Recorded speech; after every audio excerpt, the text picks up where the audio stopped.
Welcome sa channel na ito. May tangkap ako na Sony Trinitron Wiga. Ayan. Dala ito na may-ari. Pagawa sa atin. May picture naman, kaso lang madilim. May sound naman siya. Ayan o, naka full volume. Kaya lang mahina. Di halos marinig. Share ko lang sa inyo, baka makatulong. Alamin natin kung ano ang naging dahilan na nagkaganito siya. Buksan ko lang. Ang driving board nito ngayon pa lang na-repair. Ayan o. Hindi pa siya nahinang. Bali ang ginawa ko, nag-trouble na ako dito sa kanyang EVL. Ayan o. Mostly kasi sa mga Sony, pagka gano'n ang problema na madilim, may kinalaman sa EVL. Ito yung kanyang EVL. Ayan. Ang ginawa ko, nag-check ako ng mga resistor dito na area. Direct to point na tayo dito para hindi tatagal yung video natin dahil alam ko rin na maski kayo busy din, parehas lang tayo. Kaya yung ginawa nating video, point to point na lang tayo para madali matapos. Reveal ka agad kung ano naging sira sa ganun na problema. Naghang ako dito ng resistor, 1, 2, 3, 4 na resistor. Na-check ko na yan, may nakita ako na pundi dyan na isa.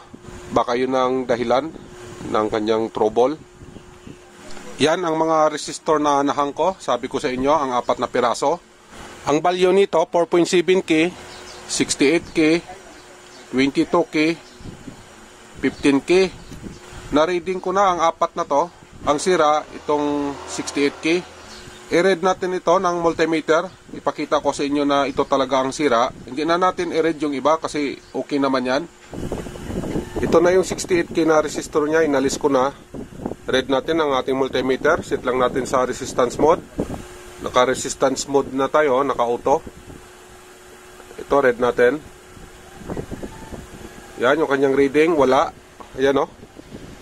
Wala siyang reading. May nahanap na ako na pamalit. Read natin. 68K. Yan. Yan yung kanyang reading, 64. Okay na ito. Tama naman yung color coding niya, 68K. Palitan ko lang. Palitan din natin to ng 4148 na diode. Ayan o, putol na. At ganun din tong isa. Basag na kasi yan o. Napalitan ko ng resistor na 68K. Bago na yan. Ganun din ang dalawang diode. 4148 na yung pinalit natin na diode dito. Ganon din dito. Bago na ito lahat. Yan. Ito naman ang galing sa kanya. Napalitan na natin yan. Bago tayo mag-testing, check lang natin yung kanyang speaker kasi may problema sa audio. Ang problema niya kasi, madilim siya. Tapos yung kanyang sound, naka full volume, mahina yung tunog. Make sure lang na tanggalin natin yung terminal ng speaker dito sa mainboard. Bago tayo mag-check ng speaker. Set lang natin yung ating multimeter, buzzer mode. Naka-buzzer na ito. Unahin natin to. Ayan o, walang reading. Ibig sabihin, pundi ito. Check din natin yung kabila.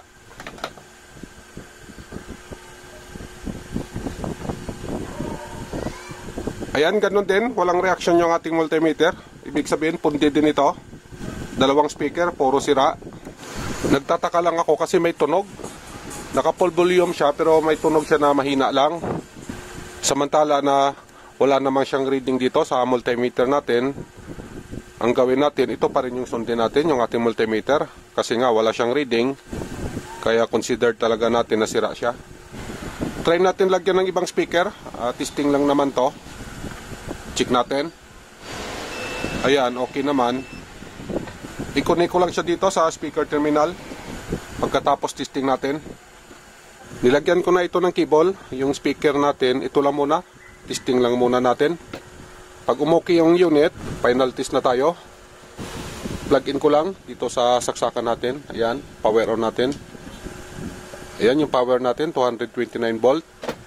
Dito tayo sa kanyang main switch. Ayan, nag-on na. May sound na siya, ang picture wala pa.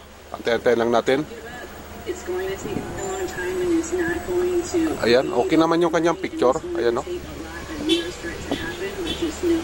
Kanina kasi hindi natin makita ang tao, pero ngayon maliwanag na. Ibig sabihin, okay na yung gawa natin.